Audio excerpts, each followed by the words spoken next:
Welcome back to another episode of Disrupting Divorce Conversations for Women. And I love being able to have just really candid, honest conversations. And so I want to welcome Aimee Carlson to our show today.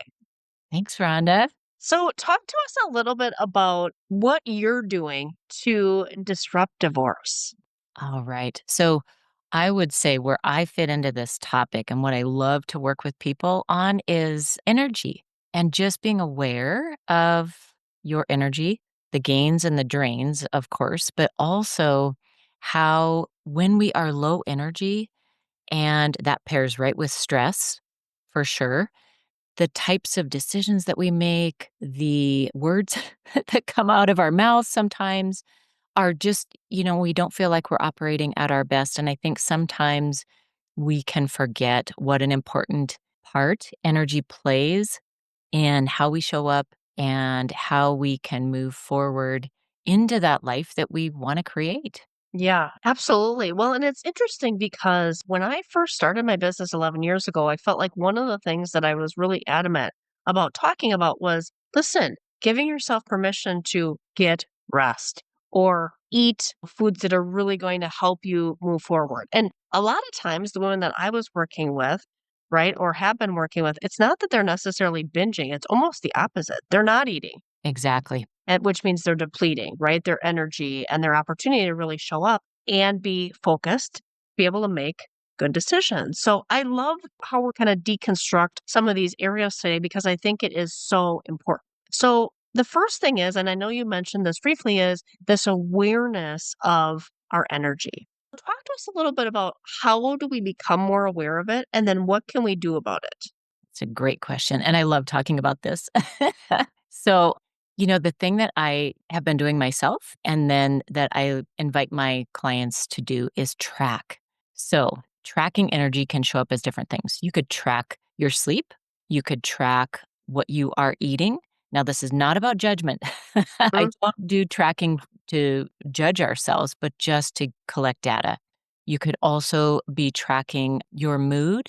You could be tracking how your productivity flows. So there's a lot of different things. It kind of depends on what the priority is. But one of the things that I find that is tied to everything is when we know what's going in our body, and our gut health has so much to do with how we sleep and how much energy we have, how much clarity we have. So that is definitely something that I really encourage people to start paying attention to. So that's my favorite way to become aware. Yeah, absolutely. And for those of us that are feeling like, okay, Amy, I get what you're saying, but how do I track it? Any suggestions on how to simplify that? Maybe it's an app that you recommend or a strategy. Because again, we're looking at not creating more stress, right? We're so talk to us 100%. about that. Great. So, kind of depends on what works for you. If you already know that you love apps, if you know that you've got your phone with you all the time, and that would be the easiest way is to open up an app or even, track something in the notes on your phone. Great. Use that. If you're a paper and pencil type person, then having a little notebook by your bed, for example, if you're tracking something at the end of the day, or keeping a little notebook in your purse, something like that. First of all, find what works for you. Are you the technology or are you the paper and pencil type? Then just try it out. I'm all about experimentation. If it doesn't work, try another way. And then don't be afraid to ask someone else too, like, hey, have you ever tried this before? Is there something that you find that really works well for you? And along those lines too, like even once you find the thing that you feel like works, add in accountability. So is there a specific app kind of talking about the technology side that you would recommend? That is not my strong suit, is using the technology. I'm a pencil and paper. Yeah. First of all, start with that is I may not be the best person to ask for this, but I do know, and I have tried the Atomic Habits app. And I've had clients use that too that really like that.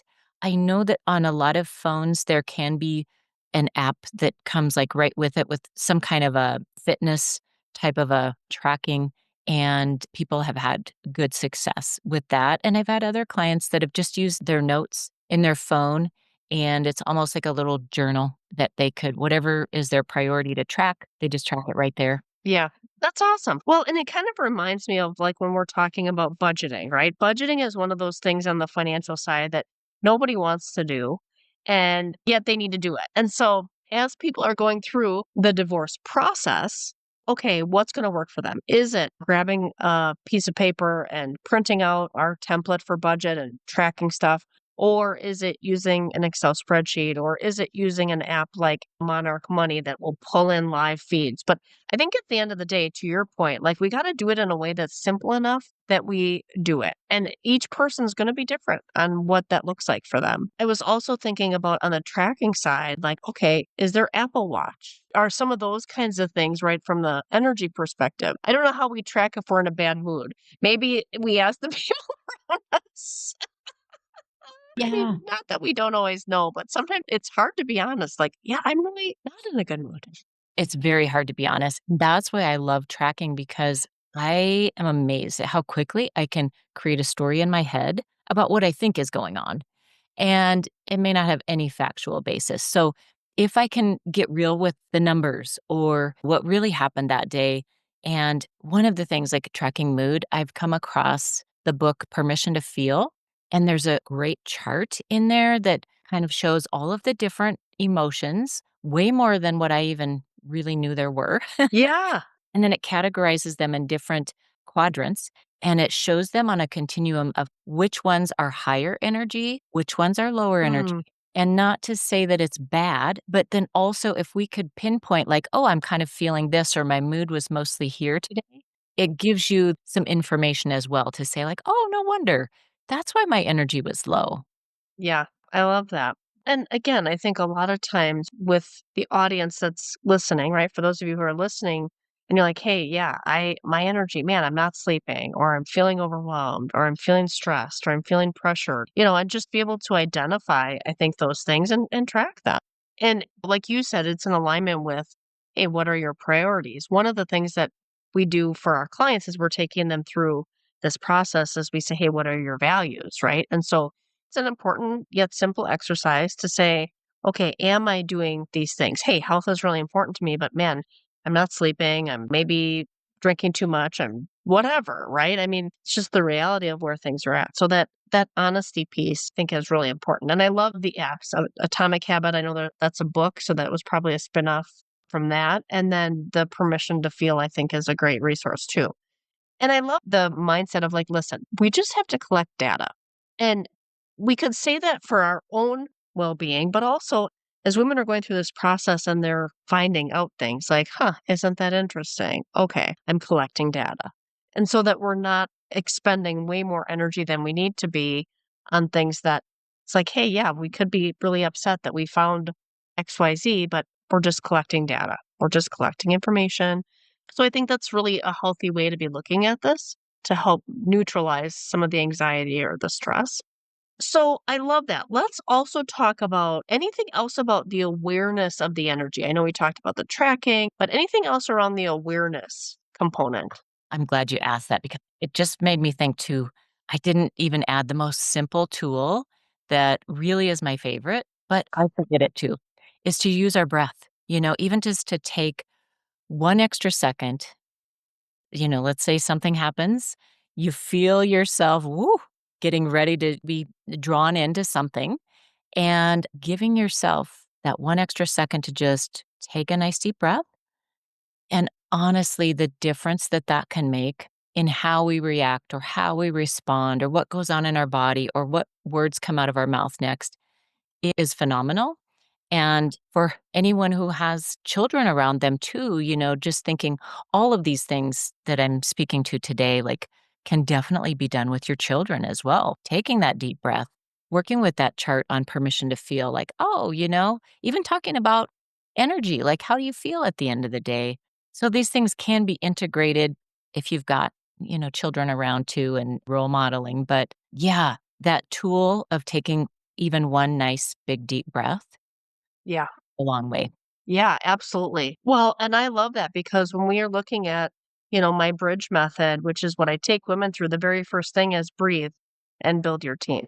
Because we do, we get so used to just being in reactionary mode or the fight or flight or any variation of that, and it's like we forget that. And I know for me, like, the deep breath where you're like, you see it, I see it in myself or even people around me where all of a sudden they take a deep breath and you're like, "What's wrong?" Like, "Nothing's wrong. I just feel like I need to," but we associate with, like, what's wrong, Yeah, so true, you know? true. Yeah, But it's a really powerful way for us to just calm our nervous system and begin that process of just having some clarity of thought. and then it can remind us that we can be our best ally. Sometimes it's a reminder of even, like, that deep breath, like, "Yeah, I got this. I've got my back." Yeah, And, yeah, there's so much absolutely. within us, so much Yeah, wisdom within us already. yeah, yeah. No, absolutely. So the one other area that I know, so we've talked about tracking and the value of that and just having that awareness and breathing. But one of the other areas is this concept of a power of connection. And so I want to unpack this a little bit because I think this is really, really powerful and very important. Well, I know that so often we can think that whatever we're going through, like, we feel alone in it, and maybe we literally are alone, but sometimes we forget that there's other people somewhere around us going through something similar.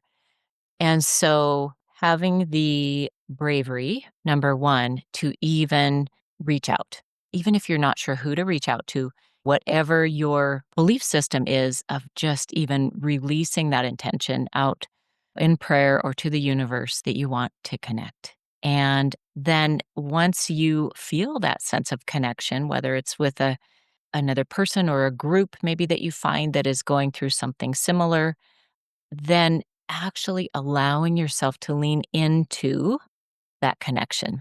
I think we get so good at being so independent and we are multitaskers, we are amazing doers. And I just think we often forget as a collective of women to lean in once we find that support that feels safe and very trustworthy, to really lean into it. Yeah, I agree with that. I think it's hard. I mean, it can be hard, right? Especially if people have experienced, that their trust has been betrayed or they feel like they're working with the attorney and they thought that they could trust them. And then there was something that happened that eroded their trust. But one of the things that I have really tried to do and encourage my clients to do is, okay, we need to be able to vet the people that we're allowing into our circle. And there's a process that I share with them. I call it the CIA method. And it's communication, making sure that the communication is timely and respectful. Because one of the biggest challenges for women is, hey, I emailed my attorney and I'm not hearing back. And that's not helping build the trust. So that's a really important piece. Then the integrity component, doing what's right, that ethical obligation, and then the advocacy, right? Are we advocating or are they advocating for you? And so if they are able to go through those three areas, that's really, really valuable and important. In addition to that, that connection of like, hey, can we build this circle? And there's somebody that I've worked with in my business that I think also applies to what we're talking about here, which is change your circle, change your life. Ooh, I like that. Absolutely. And sometimes we can find it in the most surprising places. Yes. A friend of mine has Yes. an art studio, and she's talks all the time about people coming in and finding connection there. And even if they don't feel artistic, it's a safe space, and you might find it at the most unlikely place. I know when I first moved to town and I didn't know anyone, I looked for a yoga studio because I thought, well, that would be a place I could meet people. Yeah. Absolutely. And I think there's just so much power in this concept because a lot of times, right, when we're like, hey, the connections that I had, we had as a couple, or the connections that we had were in this community and now I might be moving. And so it's tricky. And so finding the people that have those common interests that you can start to build those relationships with and have those connections.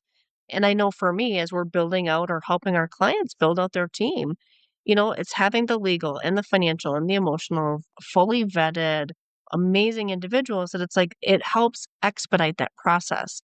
I was hosting a retreat for some of the people that are in my inner circle last week. And one of the things we were talking about is this Stephen Covey's concept of the speed of trust, the power of trust. And I think women are often very trustworthy and trusting until there's a reason not to.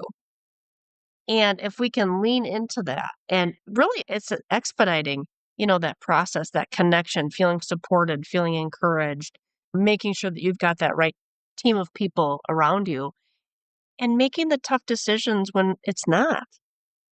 Absolutely. And what I've found lately is the power of intention.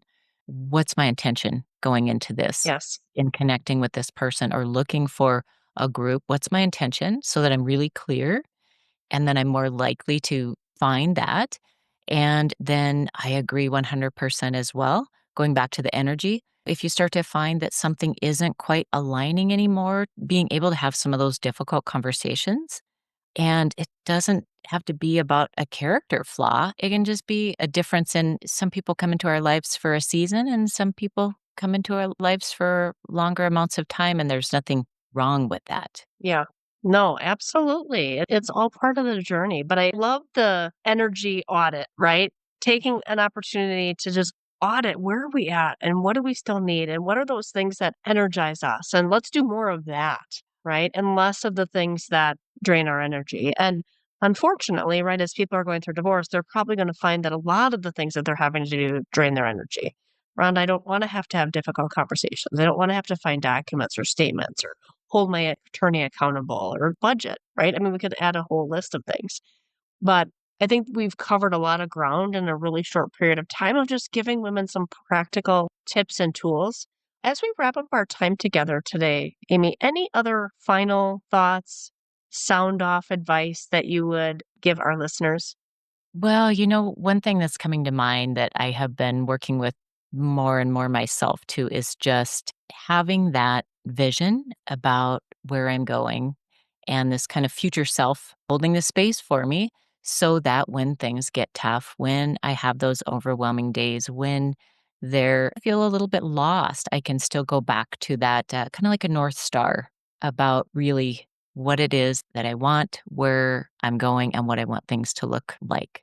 So Yeah, just inviting people to maybe to create that if they haven't already. yeah. I love that. Well, thank you so much for your time today. We are going to include your bio, how to reach you, all the things in the show notes. But if people would like to connect with you, where's the best place for them to do that? I would say probably the easiest would be I am on LinkedIn, same name, Aimee Carlson, and then on my website, which is She Force Coach. She Force Coach. Awesome. And Aimee is Aimee. Awesome. Well, Rhonda, thank you so much. I sure appreciate being here.